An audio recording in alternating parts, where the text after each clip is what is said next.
ಪ್ರತಿಯೊಬ್ಬ ಸ್ಟಾರ್ದು ಒಂದು ಸೀಕ್ರೆಟ್ ಅಂತ ಇದ್ದೇ ಇರುತ್ತೆ. ಅದು ಸಾಕಷ್ಟು ಬಾರಿ ಎಷ್ಟೋ ಜನಕ್ಕೆ ಗೊತ್ತಿರಲ್ಲ. ಇನ್ನು ಕಿಚ್ಚ ಸುದೀಪ್ ವಿಷಯಕ್ಕೆ ಬಂದರೆ ಅವ್ರದ್ದೊಂದು ಸೀಕ್ರೆಟ್ ಅಡ್ಡ ಅನ್ನೋದಿದೆ. ಬೆಂಗಳೂರಿನ ಅವಿನ್ಯೂ ರೋಡಲ್ಲಿರೋ ಒಂದು ಟೀ ಅಂಗಡಿ ಹತ್ರ ಕಿಚ್ಚ ಹಾಗೂ ಅವ್ರ ಸ್ನೇಹಿತರು ಸಾಕಷ್ಟು ಬಾರಿ ಮಿಡ್ ನೈಟಲ್ಲಿ ಬಂದು ಟೀ ಕುಡಿದು ಎಂಜಾಯ್ ಮಾಡ್ತಾರೆ.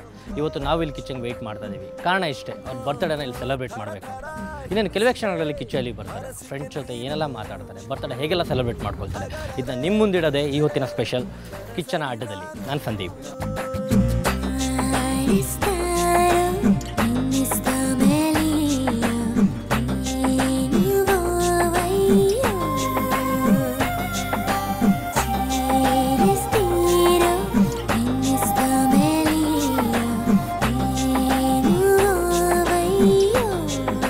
ಇವತ್ತಿನ ಈ ಪ್ರೋಗ್ರಾಮ್ ತುಂಬ ಸ್ಪೆಷಲ್ ಅಂತಲೇ ಹೇಳ್ಬೋದು. ನನಗೆ ಮಾತ್ರ ಅಲ್ಲ, ನಿಮಗೂ ಕೂಡ. ಯಾಕಂದರೆ ಸ್ಟಾರ್ ಆಗಿರೋ ಕಿಚ್ಚ ಸುದೀಪ್ ಅವರು ನಾರ್ಮಲ್ ಆಗಿ ಸುದೀಪ್ ಅವರು ಎಲ್ಲಿರ್ತಾರೆ, ನಿಮ್ಮ ಸ್ಟಾರ್ಗಳು ಎಲ್ಲಿರ್ತಾರೆ ನಿಮಗೂ ಗೊತ್ತಿರುತ್ತೆ, ಬಟ್ ಯಾರೂ ನೋಡಿರಲ್ಲ. ಸೊ ನಾಳೆ ಬರ್ತಡೇ ಅವ್ರದ್ದು. ಆ್ಯಕ್ಚುಲಿ ಸೆಪ್ಟೆಂಬರ್ 2 ಬರ್ತ್ಡೇ ಸೆಲೆಬ್ರೇಟ್ ಮಾಡ್ತಾ ಇರ್ತಾರೆ. ಬರ್ತ್ಡೇ ದಿನ ಅಂತೂ ಫ್ರೀ ಇರಲ್ಲ, ಅವ್ರಿಗೆ ಗೊತ್ತಿರೋ ವಿಷಯ. ಯಾಕಂದರೆ ಅಭಿಮಾನಿಗಳು ಬರ್ತಾ ಇರ್ತಾರೆ, ಫ್ಯಾನ್ಸು ಜೊತೆಗೆ ಫ್ರೆಂಡ್ಸು, ಈವನ್ ಫ್ಯಾಮಿಲಿ ಜೊತೆ ಎಲ್ಲ ಸೆಲೆಬ್ರೇಟ್ ಮಾಡಬೇಕು, ಟೈಮ್ ಸಾಕಾಗಲ್ಲ.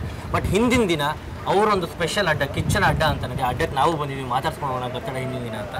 ಸರ್, ನಿಮಗೆ ಅಡ್ವಾನ್ಸ್ ಮೆನಿ ಹ್ಯಾಪಿ ರಿಟರ್ನ್ಸ್ ಆಗ್ತಿದೆ. Thank you. ನಿಮ್ಮ ಅಡ್ಡಕ್ಕೆ ಬಂದಿದ್ದೀವಿ. ಇವಾಗ ಅಡ್ಡ ಅಂದ್ಕೊಳ್ಳೆ ನಾರ್ಮಲಾಗಿ ಟೀ ಅಂಗಡಿ ಎಲ್ರಿಗೂ ಶಾಕ್ ಆಗ್ಬೋದು, ನನಗಿಂತ ಜಾಸ್ತಿ ಅವ್ರಿಗೂ ಸರ್ಪ್ರೈಸ್ ಆಗುತ್ತೆ. ಸುದೀಪ್ ಅವ್ರು ಇಲ್ಲೆಲ್ಲ ಸಿಗ್ತಾರಾ ನಮಗೆ ಅಂತ. ಅಲ್ಲ, ಅವ್ರಿಗೆ ಗೊತ್ತಿರಲ್ಲ. ಅವರು ಆ್ಯಕ್ಚುಲಿ ನಾರ್ಮಲಾಗಿ ಶೂಟಿಂಗಲ್ಲಿ ಬಿಸಿ ಇರ್ತೀರಾ, ಇವನ್ ಬೇರೆ ಲ್ಯಾಂಗ್ವೇಜ್ ಎಲ್ಲ ಮಾಡ್ತಾ ಇದ್ದೀರಾ. ಬಟ್ ಇಂಥ ಪ್ಲೇಸಲ್ಲಿ ಸುದೀಪ್ ಅವ್ರು ಇಷ್ಟೊತ್ತಲ್ಲಿ ಬರ್ತಾರೆ ಅಂತ ಸರ್ಪ್ರೈಸ್. ಏನಿಲ್ಲ, ಈ ಜಾಗ ನಮ್ಮದೇ. ಬೇಸಿಕ್ಲಿ ಫಸ್ಟ್ ನಾನು ಬರ್ತಾ ಇದ್ದೀವಿ, ಈಗಲೂ ಬರ್ತಾ ಇದ್ದೀವಿ. ಈ ಪ್ಲೇಸಸ್ ಸ್ಪೆಷಾಲಿಟೀಸ್ ಏನು ಹೇಳಿ? ಅವ್ರು ಮಾಡೋ ಟೀ ಫಸ್ಟ್ ಕ್ಲಾಸ್. ಅವತ್ತಿಂದ ಇವತ್ತರೆಗೂ ಕನ್ಸಿಸ್ಟೆಂಟಾಗಿ ಮಾಡ್ತಾ ಇದ್ದಾರೆ. ಫಸ್ಟ್ ಕ್ಲಾಸಾಗಿ ಸರ್ವ್ ಮಾಡ್ತಾರೆ ನಮಗೆ. ಆ್ಯಂಡ್ ಬಂದಾಗೆಲ್ಲ ಒಂದು ಪ್ರೀತಿ. ನಾರ್ಮಲಾಗಿ ಆ್ಯಕ್ಚುಲಿ ಯಾರಿಗೆ ನಾವು ರಾತ್ರಿ ತುಂಬ ಇನ್ನೂ ಲೇಟ್ ನಾವು ಬರೋದು, 2:30-3 ಗಂಟೆ ಆದಾಗೆಲ್ಲ ಈ ಕಡೆ ಬಂದು ಕೂತಿರ್ತೀವಿ ಇಲ್ಲದೆ ಕೆಳಗಡೆ. ಇವತ್ತು ನಿಮ್ಮ ಕ್ಯಾಮ್ರಾ ಸಿಕ್ಕಿದ್ದೀವಿ ಅಷ್ಟೇ. ಸೊ ಅವತ್ತಿಂದ ಬರ್ತಾ ಇದ್ದೀನಿ ಅಂತ ಹೇಳಿದ್ರೆ, ಅವತ್ತಿಂದ ಅಂದರೆ ಸುಮಾರು ಎಷ್ಟು ವರ್ಷದಿಂದ ಬರ್ತಾ ಇದ್ದೀನಿ? ನಾನು ಆಯ್ತು ಆಲ್ಮೋಸ್ಟ್ 22 ಇಯರ್ಸ್, 3 ಇಯರ್ಸ್ ಆಯಿತು ಸ್ಟಾರ್ಟ್ ಮಾಡ್ತೀನಿ. ಸೊ ಕಾಲೇಜ್ ಟೈಮಿಂದ ಬರ್ತಾ ಇದ್ದೀನಿ. ಅವಾಗಲೇ ನೈಟ್ ಔಟ್ ಎಲ್ಲ ಹೋಗ್ತಾ ಇದೆ ಫ್ರೆಂಡ್ಸ್ ಜೊತೆ. ಜೋಬಲ್ಲಿ ಅವಾಗ ಕ್ಲಬ್ಗಳಿಗೆ ಇದಕ್ಕೆ ಹೋಗೋಷ್ಟೆಲ್ಲ ಇರ್ತಾ ಇರಲಿಲ್ಲ. ಕೊಡ್ತಾ ಇದ್ರಲ್ಲೆಲ್ಲ ಒಂಚೂರು ಸೇವ್ ಮಾಡ್ಕೊಂಡು ಅದರಲ್ಲೂ ಇಷ್ಟಿಷ್ಟೆಲ್ಲ ಒಂದೊಂದು 2-3 ಟೀ ಇಲ್ಲ, ಇರೋ 2 ಟೀ ಒಳಗೆ ಬೈಟು ಬೈ 4 ಆ ಥರ ಹೊಡಿತಾ ಇದ್ದೀವಿ, ಕೂತ್ಕೊಂಡಿಲ್ಲ ಅಷ್ಟೇ. ಈ ಬರ್ತ್ಡೇ ನಿಮ್ಗೆ ಇನ್ನೊಂದು ಸ್ಪೆಷಲ್ ಅಂತ ಹೇಳ್ಬೋದು. ಟಾಲಿವುಡ್ಡಲ್ಲಿ ಬಿಗ್ ಹಿಟ್, ಸೂಪರ್ ಹಿಟ್, ಈಗ ಸಕ್ಸಸ್ಸು. ಬರ್ತ್ಡೇ ಒಂದು ಗಾಡ್ ಗಿಫ್ಟ್ ಅಂತಲೇ ಹೇಳ್ಬೋದು. ಇನ್ನೊಂದು ಹೇಳೋಕ್ಕಂದ್ರೆ audiences hits, actually audiences gift to me and my industries gift to me ಅಂತ ನಾನು ಹೇಳ್ಬೋದು. ಬಟ್ ಈವನ್ ಇವಾಗ ಆ್ಯಕ್ಚುಲಿ ನೀವು ಲಾಸ್ಟ್ ಇಯರ್ ಬರ್ತ್ಡೇ ಅಂತ ಬಂದಾಗ ಈವನ್ ಕನ್ನಡದ ಆ್ಯಕ್ಟರು ವಿಷ್ಣುವರ್ಧನ ಮತ್ತು ಬೇರೆ ಸಿನಿಮಾದ, ಈ ವರ್ಷ ಅಂತ ಬಂದಾಗ even your part of Tollywood ಕೂಡ. ಅಲ್ಲೂ ನಿಮ್ಮ ಫ್ಯಾನ್ಸ್ ಇದ್ದಾರೆ, ಸುಮಾರು ಜನ ಫ್ಯಾನ್ಸ್ ಇದ್ದಾರೆ. ಇವಾಗ ಹೊಸ ಫ್ಯಾನ್ಸ್ ಎಲ್ಲ ಸೃಷ್ಟಿಯಾಗಿದ್ದಾರೆ.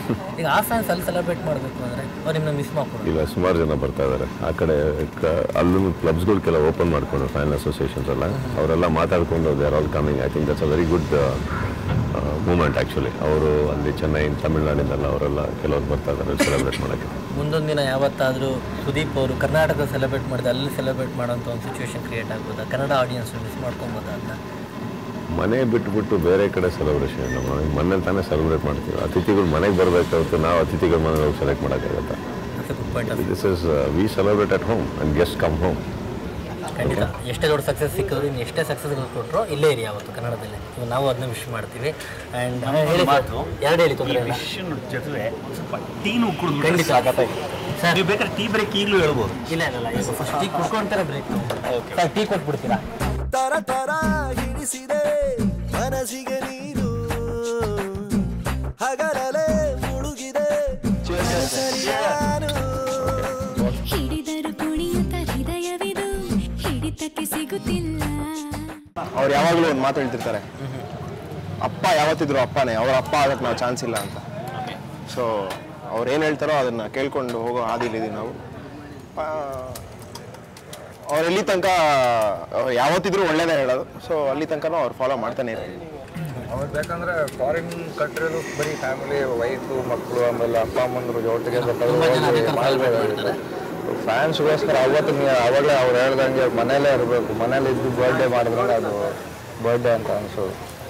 ಸೊ ಅದಕ್ಕೆ ಅವ್ರದ್ದೇ ಆದಂಥ ಒಂದು ರೀತಿಯಲ್ಲಿ ಅವ್ರದ್ದೇ ಆದಂಥ ಒಂದು celebration. That is what which makes M feel happy. Cutting ಗಿಟಿಂಗ್ ಎಲ್ಲ ಮಾಡಿಸ್ಕೊಂಡಿದ್ದೀರಾ? ಹೇಳಬೇಕು. ನಾನು ಹೇಳ್ತೀನಿ ಕೇಳಿ. ನಾನು ಈಗ ನಿಮ್ಮ ಬ್ಯಾಕ್ ಸ್ಟೇಜಲ್ಲಿ ಕೆಲಸ ಮಾಡೋನು, ಸ್ವಲ್ಪ ಜಾಗ ಬಿಟ್ಟರೆ ನಾನು ಮುಂದಕ್ಕೆ ಬರ್ತೀನಿ. ಬನ್ನಿ.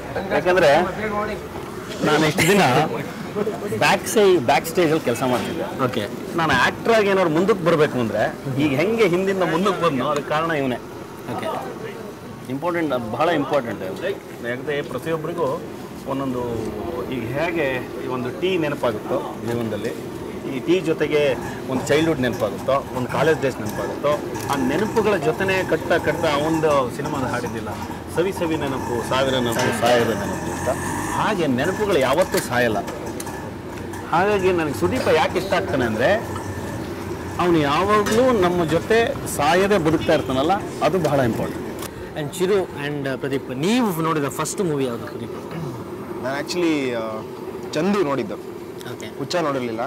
ಚಂದು ಮೈಸೂರಲ್ಲಿದ್ವಿ ಅವಾಗ ಸರಸ್ವತಿ ಥಿಯೇಟ್ರಿಗೆ ಹೋಗಿ ಚಂದು ನೋಡಿದ್ದು. ಎಷ್ಟು ವರ್ಷ ಅವಾಗ? ನಾನು ಅವಾಗ 6th ಸ್ಟ್ಯಾಂಡರ್ಡೋ 7th ಸ್ಟ್ಯಾಂಡರ್ಡೋ. ಇವತ್ತು ಅವ್ರ ಜೊತೆಗೆ ವಯಸ್ಸಾಗಿದೆ ಅಂತ ಇಂಡೈರೆಕ್ಟ್ ಆಗಿ ಹೇಳ್ತಾರೆ. ಇವತ್ತು ಅವ್ರ ಜೊತೆಗೆ ಇಲ್ಲಿ ನಿಂತ್ಕೊಂಡು ಅವ್ರ ಜೊತೆಗೆ ಟೀ ಕುಡಿತಾ ಇದ್ದೀನಿ ಅಂದರೆ ಇದಕ್ಕಿಂತ ಏನು ಬೇಕಲ್ಲಿ ಗಿಫ್ಟ್? ನನಗೆ ಗಿಫ್ಟ್ ಇದು. ನಾವು ಚಂದು ಆ ಟೈಮಲ್ಲಿ ಮಾಡಿದ ತಪ್ಪಲ್ಲ. ಆ ಟೈಮಲ್ಲಿ ಇವ್ನು 6th ಸ್ಟ್ಯಾಂಡರ್ಡಲ್ಲಿ ಇದ್ದಿದ್ದು ಅವ್ನು ಥರ ಮಾಡೋಕ್ಕಾಗಲ್ಲ.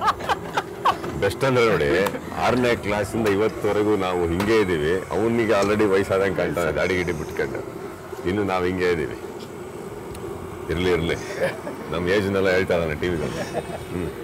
ಚಿರು, ನೀವು ನೋಡಿರೋ ಫಸ್ಟ್ ಮೂವಿ? ಹುಚ್ಚ. ನೀನಾ? ನಾನಲ್ಲ, ನಾನು ನೋಡಿರೋ ಫಿಲಮ್. ಎಷ್ಟನೇ ವಯಸ್ಸಲ್ಲಿ ಏನು ಓದ್ತಾ ಇದ್ದೀರಾ? ವಯಸ್ಸು ಗೊತ್ತಿಲ್ಲ ನನಗೆ.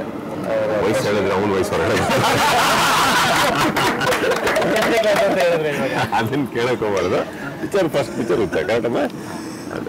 ಅದಾದ್ಮೇಲೆ ಅವನ್ನ ಮೀಟ್ ಮಾಡಿದ್ದು ಫಸ್ಟ್ ಟೈಮ್ ಮೀಟ್ ಮಾಡಿದ್ದಂದ್ರೆ ಮನೇಲೆ, ಇದು ವಾಯುಪುತ್ರ, ಅದು ಆಡಿಯೋ ರಿಲೀಸ್ಗೆ ಕರಿಬೇಕಾಗಿತ್ತು. ಅವಾಗ ಹೋಗಿದ್ದಾಗ ಮಲ್ಕೊಂಡಿದ್ರು. ಆಂಟಿ ಹತ್ರ, ಆಂಟಿ ನಾನು ಬಂದಿದ್ದೀನಿ ಅಂತ ಹೇಳಿ ನಾನು ಇದು ಕರಿಬೇಕಾಗಿತ್ತು. ಇಲ್ಲಪ್ಪ ಮಲ್ಕೊಂಡ್ಬಿಟ್ಟಿದ್ದಾನೆ ಅಂತ ಹೇಳಿದ್ರೆ, ಸರಿ ಆಂಟಿ ನಾನು ಬಂದಿದ್ದೀನಿ ಅಂತ ಹೇಳ್ಬಿಡಿ ಅಂತ ಹೇಳಿದೆ. ನಾನು ಮನೆಯನ್ನ ಬಿಟ್ಟು ಒಂದು 2 ಕಿಲೋಮೀಟರ್ಸ್ ಅಷ್ಟೇ ಹೋಗಿರೋದು. ಅಲ್ಲಿ ಹೋಗ್ಬೇಕಾದ್ರೆ ಇದ್ದಿಗೆ ಅವ್ರು ಇದ್ದಿದ್ದು ಒಂದು ಸ್ಟೇಟಸ್ಗೆ ಒಬ್ಬ ನ್ಯೂ ಕಮರ್. ನಾನು ಅವಾಗ ನನಗೆ ಫೋನ್ ಮಾಡಿ ಸುದೀಪ್ ಮಾತಾಡ್ತಾ ಇದ್ದೀನಿ, ಚಿರಂಜೀವಿ ನಾವು ಮಾತಾಡ್ತಾ ಇರೋದಂತ ಅನ್ನೋದು ಬೇಕಾಗಿರಲಿಲ್ಲ ಅವಾಗ. That shows what kind of a person ಅವರು. ಫೋನ್ ಮಾಡಿ ನಾನು ಖಂಡಿತವಾಗ್ಲೂ ಬರ್ತೀನಿ ಅಂತ ಹೇಳಿ, ಅವತ್ತಿಂದ ಇವತ್ತಿನವರೆಗೂ ನನ್ನ ಒಂದು ಇದು ತಮ್ಮನ ಥರನೇ ನೋಡ್ಕೊಂಡಿದ್ದಾರೆ. ಚಿರು ಒಬ್ಬನೇ ಅಲ್ಲ, ತುಂಬ ಜನ ಯಂಗ್ಸ್ಟರ್ಸ್ಗೆ ಇವತ್ತು ಅವರು ಒಂದು ಹಾದಿ ತೋರಿಸ್ಕೊಟ್ಟಿದ್ದಾರೆ.